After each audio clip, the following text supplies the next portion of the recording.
চট্টগ্রাম নগরের বায়েজিদ বোস্তামি থানাধীন নয়ারহাট এলাকায় একটি পোশাক কারখানায় তৈরি করা হচ্ছিল পাহাড়ের সশস্ত্র সংগঠন কুকি-চিন ন্যাশনাল ফ্রন্ট KNF এর ইউনিফর্ম। পুলিশ অভিযান চালিয়ে এসব ইউনিফর্ম জব্দ করেছে। গ্রেপ্তার করা হয়েছে ওই গার্মেন্টসের মালিক সহ 3 জনকে। গত 17 মে রাতে রিংবো অ্যাপারেলস থেকে KNF এর এসব ইউনিফর্ম জব্দ করা হয়। এই তথ্য জানানো হয় রোববার 25 মে। গ্রেপ্তারকৃতরা হলেন শাহিদুল ইসলাম, গোলাম আজম ও নিয়াজ হায়দার। পুলিশ জানায় শাহিদুল ইসলাম ওই কারখানার মালিক, অন্যরা এসব ইউনিফর্ম তৈরির অর্ডার এনেছিলেন।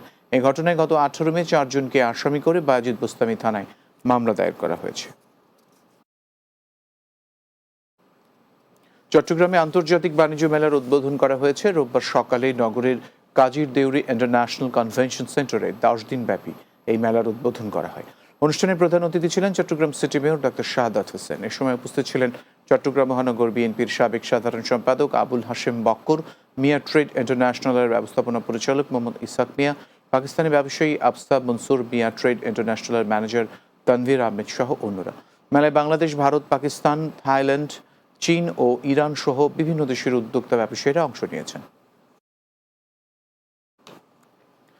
ঢাকা জিপিওকে অন্যত্র স্থানান্তরের সিদ্ধান্তের প্রতিবাদে চট্টগ্রামে মানববন্ধন ও প্রতিবাদ সমাবেশ অনুষ্ঠিত হয়েছে।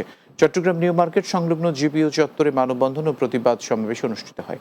এ সময় বক্তারা অবিলম্বে গৃহায়ন ও গণপূর্ত মন্ত্রণালয়ের একতরফা প্রস্তাব বাতিলের দাবি জানান। অন্যথায় ঢাকা জিপিও রক্ষায় সারা দেশের ডাক কর্মচারীরা বৃহত্তর কর্মসূচি ঘোষণা দেবে বলেও হুঁশিয়ারি দেন তারা।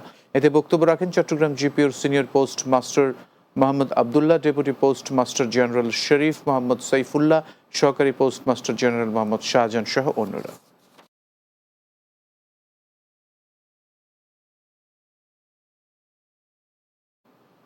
রাতের বাংলায় আবারও বিরতি নিচ্ছি, সঙ্গেই থাকুন।